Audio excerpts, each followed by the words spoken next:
Hey guys, hope you're all doing well. Now for today's video, we're going to be discussing the first dinosaur that wasn't on InGen's official list. Jurassic Park 3 introduced us to a small assortment of dinos that were illegally cloned on Isla Sorna after government jurisdiction was put into place. And one of these dinos happens to be the subject of today's video. This carnivore is a theropod that has been featured heavily in a new Jurassic World video game, and its introduction in the third film happened to make a pretty remarkable impact despite being relatively short. This is one of the most ferocious killers of the Jurassic period. The animal paleontologists have named the horned lizard.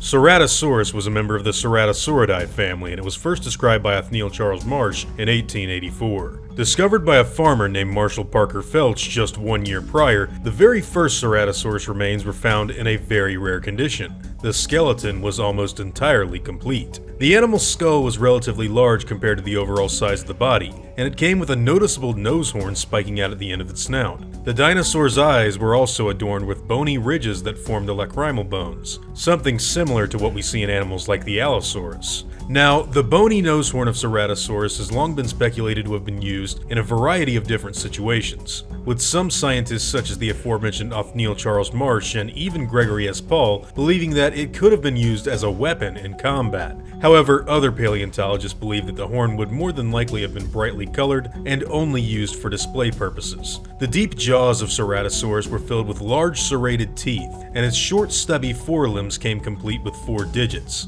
Some believe that the diet of a Ceratosaurus would have been similar to that of most other meat-eating dinosaurs. However, Gary Burr and Robert Backer feel more confident in saying that the dinosaur preyed on more aquatic animals, such as lungfish, crocodiles, and small turtles. They came to this assessment after noticing that many ceratosaur teeth were found in what were once swamps and floodplains in the Mesozoic era. The original Ceratosaurus specimen was described as being somewhere around 17 to 18 feet long, and the dinosaur would have weighed around 1,400 pounds, although newer skeletons are believed to have been far larger, with another specimen being closer to 23 feet in length and weighing over 1,500 pounds. The rough osteoderm-covered carnivore would have shared its environment with other meat-eaters like the Torvosaurus and Allosaurus. Due to these animals all sharing the same diet, it's been suggested that they all ruled separate areas of the Jurassic period, which is another idea that helps support the swampy fish-eating theory. It should also be noted that guys like Backer at one point in time specified that the fit legs of this animal would have been ideal for chasing down herbivores on land when it needed to, but it also could have possibly had the ability to switch to a more water-based diet when the seasons changed and it could enter the swampy areas and swim with its long crocodile-like tail. Unfortunately, 148 million years ago, the dinosaur would fall into extinction. But after InGen's scientists were able to uncover fossilized mosquitoes with its DNA, they were successfully able to create their very own genetically engineered ceratosaur.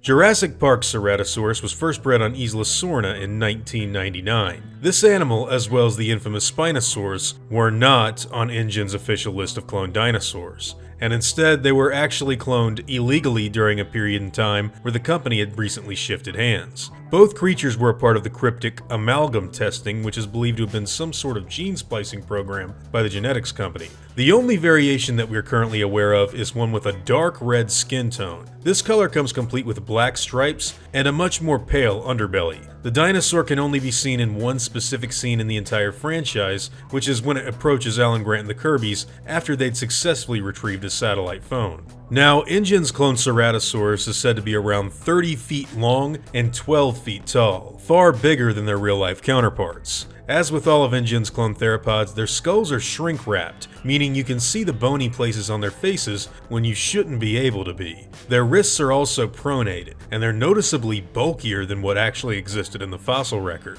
The last time we got to see this dinosaur also happened to be its first appearance, and had it not been for Jurassic World evolution, we may never have gotten a good look at this animal's behavior ever again. Hopefully they can bring back this old InGen secret for the final film in the franchise in 2021.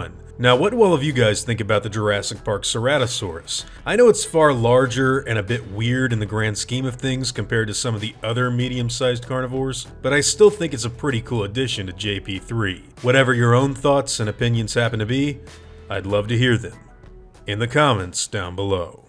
Now before I go, I'd like to thank all of my game wardens, as well as all of my InGen executives. I'd also like to thank all of my park workers and InGen hunters as well. It really means the world to me that all of you continue to watch my videos, and I never want any of you to forget that. Now, I'd like to thank all of you for watching today's video, and hope you all enjoyed the content. If you feel like I deserve it, I'd appreciate the like, and hope that you'll consider subscribing if you're interested in hearing from me again. See you all in the next video, guys, and as always, take it easy.